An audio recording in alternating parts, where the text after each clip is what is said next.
My pleasure to welcome to the program for the first time. She's a candidate in Ward 1 for City Council. Jessica Stalder's in studio with me. Good morning. How are you today? I'm good, thank you. Thank you so much for having me on. Well, I appreciate the time this morning. I've seen all the signs out and about going back to before the primary. So I'm going to start with what I always start with when I haven't had a chance to visit with candidates is why? Why did you decide to run? What kind of appeals to you to run for City Council here in 2018? Yeah, right. Like being a politician is something that nobody just jumps into without putting some thought into it. You know, I started watching the city council meetings online and going to city council meetings about specific issues that were important to me that I was interested in. But what I really came up with is that I think the city council can make better decisions. They can have a better process to make their decisions. Okay. You know, so I see some things that we can do better. And I really did some soul searching about the decision to run. I mean, it's a commitment, and I want to make sure that I can really put everything into it. You know, it's not just a Tuesday night operation. which is it's interesting you bring that up, because I think there is a lot more that goes on than some people realize from the outside. There really is, and you know, since I've gotten into it, I've learned, you know, some of the things that I saw from the outside. I've really been making an effort to learn and see what those things look like from the other perspective, from the city's perspective. Okay. Which has been really, really rewarding. You know, but a little bit about me. I'm a nurse, so I'm approaching this, you know, from a perspective of I like to take care of people and advocate for people. But I also have a business degree. I'm in healthcare administration, so I feel pretty comfortable making those financial decisions, looking at budgets, managing people, looking at policy decisions and that kind of thing. So that's kind of why I ran and where I'm coming from. I love people. I'm from here. I love this town, and I want to see us do better. Well, let's talk about some issues that you feel are maybe at the forefront, what you'd like to address should you get elected on November 6th. What would be issue number one that you think, or maybe you've had conversations with residents about that has kind of been pushed to your forefront? Yeah, I think the biggest issue is economic development. You know, everything is based off of sales tax revenue. So any other things that we want to accomplish, we have to have that sales tax revenue. And to get that, we have to sell more things. So my biggest priority would be supporting businesses, you know, local businesses. I think there's some things the city can do better. And then also, you know, what do we want to look at incentivizing other businesses to come here, create more jobs, generate more sales tax revenue, and then we have a little bit more money to do the things that we want to do. I understand that, which leads me kind of to my next question, which is, you know, you mentioned that you've learned a lot more about the process from the other side after kind of deciding to run for office. Yeah. With the budget crunch that we have, and towns like ours, and this is happening all across the state, but getting less money from the state, has that opened your eyes a little bit in terms of just the crunch of budget that this city does face? Absolutely. You know, I've spent some time and had some meetings with different people at the city because I want to understand what that looks like. I don't just want to say, you know, we're getting money or not getting enough money from the state. You know, what kind of grants can we apply for, and how does the money we have get allocated to different funds? And I think what it comes down to is we have to be more self-sufficient. We can't depend on that money from the state. We need to look at what we can do from an economic development standpoint to generate that ourselves. All right, so economic development one. What are some other key issues that you're kind of part of your platform you're running on? Yeah, I think, you know, money is obviously a huge resource that kind of drives everything, but we also have some other really important resources. We need to protect our water resources. We need to protect the Casper Aquifer. And look at, you know, what we're doing with the Pilot Hill project. I think that's wonderful. And how are we going to protect that for future generations? I also think that our biggest other resource is people, and we need to take care of them. We need to take care of city employees. We need to have a good relationship with UW because they're such a huge employer. Mm-hmm. And we need to look at how to keep our graduates and our young people in this state. I've been involved with Endow. You know, and I'm a graduate of UW. I'm a young person, and you have to be able to find a good job. Like your quality of life starts with a good job. Right. And if you have a job, you're generating income, hopefully spending it in Laramie. That all ties back into the economic development. So, you know, how do we keep people here, and how do we make it a thriving place to live, not just a place where they're kind of getting by? I understand that. We're talking with Jessica Stalder. She's a city council candidate for the upcoming election. We're inside 3 weeks. In fact, it'll be 2 weeks from tomorrow with the general election coming up November 6th, and she's in Ward 1 for city council. we talk about the economics, and I had another city council candidate from Ward 1 in on Friday, and so I'll ask you kind of the same question. Sure. That balance of trying to keep those dollars local when a lot of people do go out of town because they can't find it here. Right. And you talked about incentivizing, businesses to come here. Where is that balance? Because I also look at it from a realistic standpoint going, in the end, we can incentivize and do everything we can, but sometimes that business makes its own decision not to come here, which I know people don't want to hear, but it's their decision in the end, basically. So I guess where is that, where do you feel that balance is to bring in maybe some bigger retailers or whatever it might be versus still supporting local businesses? Because that is kind of a delicate balance. Yeah, it absolutely is. And well, let me ask you this. When was the last time you went shopping out of town? I don't want to throw you under the bus. No, that's all right. That's all right. That's all right. Well, let's see. We did quite a bit of our back to school shopping out of town because there's not a lot for my kids. And I would say, I'd actually say, I think I went, I just bought something online just last week. Yeah. And there's things that we can't control. I mean, obviously online retail is not something that we can help or control. Right. But I don't think that a lot of our little retailers that we want to protect, they're not selling back to school, things. Right. So we need to look at bringing in different businesses. I don't want to compete with some of the awesome local shops that we have downtown. But what can we do from a development perspective? How can we make it easier for a business to develop here? We can look at the things the city requires of a new business up front and say, is that realistic in their first year? So you're talking like codes, permits, things like that? Yeah, and obviously we want to be absolutely safe, and apply to those. But, when it comes to landscaping or something, is that something that can wait until 6 months or a year so that business can get on their feet, start making money? I think those are the things that make it really attractive for a new business to come here. Okay. Well, let's talk a little bit more. One big thing that you talk about is transparency. Absolutely. What do you feel when you say transparency? What are you trying to tell voters that transparency is an important topic to me? What explain that to voters out there? Sure. I think, like I said, when I got into city council, I thought, man, there are all these things that just look really.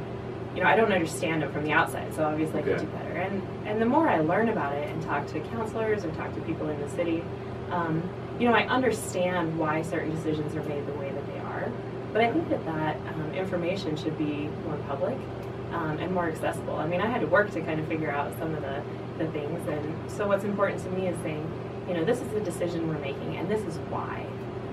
And just really putting that out there for the public. Is that putting more stuff online? Is it accessible for folks to go read somewhere? All the above, in your opinion? Yeah, all of the above. Okay. And making that information digestible. Like if you want to go to city council and watch a work session, you will learn a lot. I recommend that everybody does that. But, for the average person to do that, it's, not everybody wants to spend their Tuesday night like that. So can we kind of condense that information down and just deliver it in a way that makes it more clear why the city council is making decisions that they are? Ward 1 includes West Laramie. That is a hot topic, and it has been ever since I got to this community nearly 3 decades ago. Let's just put it that way. I know public transportation over there, roads. What are you looking at in terms of things that are impacting specifically Ward 1? Sure. You talk about public transportation, and that's something I have a lot of experience with. I work with seniors, so that's an issue, no matter where they live. Okay. But in West Laramie, I think it's an even bigger issue. With Laramie Link and the UW transit system, we have a lot of transportation, kind of that east-west route in Laramie. And we have a lot of good agencies that are participating in that, but can we kind of restructure that to get maybe a dedicated route to West Laramie? Okay. A lot of people use public transportation to go to work. So you use that, maybe you're using the PATS bus or something to get to work. Yeah. And if there are a lot of people doing that, can we condense that, have a dedicated route? That helps people keep their jobs, and that's really important. All right. Well, as far as the roads. Yeah. No, go ahead. I absolutely think everyone deserves a paved street. Okay. We really got to look at what that means financially. Is that property owners? And I've been to all the streets meetings recently in West Laramie, which I think that's fantastic. And that goes back to the transparency thing. you know, where do we stand? What kind of funds does the city have, and is it realistic for them to pay for that? Or, you know, if property owners are expected to buy in, what does that look like, you know, monthly? Like really to break that cost down and say, here's what it looks like, here's how the city can help, this is what we need. And find a solution in the middle. You know, a lot of people have said, I don't mind living on a dirt road, but please take care of it better. You know, get out here and grade the roads. Okay, or, right. That kind of thing. Well, and I think the city has put out there, you know, we are limited by our funds, but they just got the 6-penny tax renewal. Yeah. A lot of that money that the city requested in the 6-penny tax renewal is supposed to go towards street repair, maintenance, and stormwater, sewer things, projects that they've gotten. And obviously, I think before you can do any sort of street stuff, you got to look at stormwater, sewer, drainage, things like that. And I know that that's been some of the topic of conversation with those kind of public forums that they had. Oh gosh, has it been? I think it's been almost about 10 days ago. I think was the last one. Talk a little bit about then. You know, you're running for the 4-year term in Ward 1. What differentiates you? I guess, and I'm gonna put you on the spot here. What differentiates you from the other candidate that's on the ballot and who happens to be our current mayor right now? Yeah, absolutely. You know, I think when it comes down to it, it's like, how do you make decisions? Okay. And all of the candidates that are running for city council are qualified and they're passionate, or they wouldn't put their time in. So for me, I guess, it really goes to, I'm not a politician. I'm not looking to advance my political career. I'm looking to listen to the people that live in Laramie, see what they want, because it's the same things that I want. You know, so when it comes down to what differentiates, we obviously have different ideas on different topics. I think my real strength is good decision making. That's something I do every day. And listening. I really want to get out and listen to people and be an advocate for them. Well, let me ask you, what have citizens been telling you since you've been on the campaign trail here for a few months? Sure. What has been the big feedback, I guess? Yeah, you know, the roads in West Laramie is a mixed bag. So that's tough. Some people want paved streets, some people don't for a variety of reasons. You know, I talked to a gentleman that said, I wouldn't live anywhere where I had a sidewalk because it's a liability and then I have to shovel it. You know, which is a controversial topic in and of itself yeah. in this city. Let's just be honest about that. Yeah.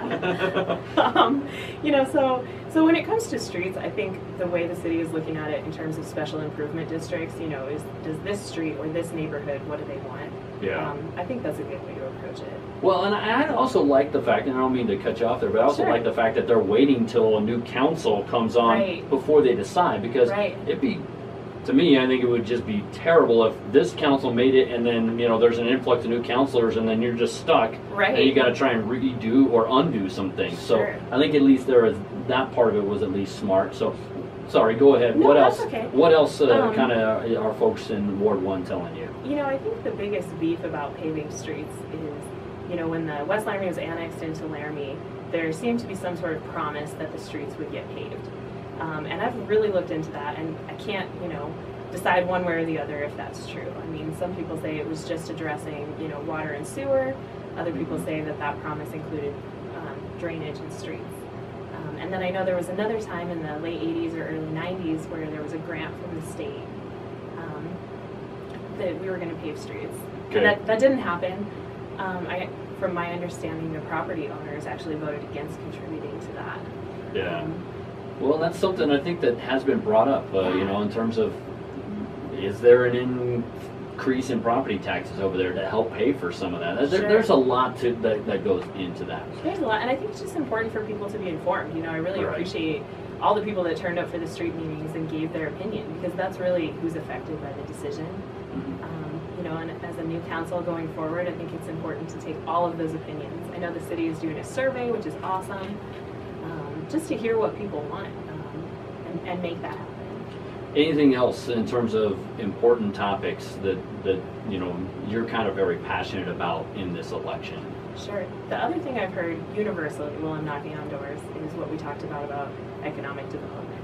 Okay. You know, whether you're talking to a small business owner that feels like it's tough to do business because of different code enforcement things, or you're talking to somebody that, you know, wants to shop at Target.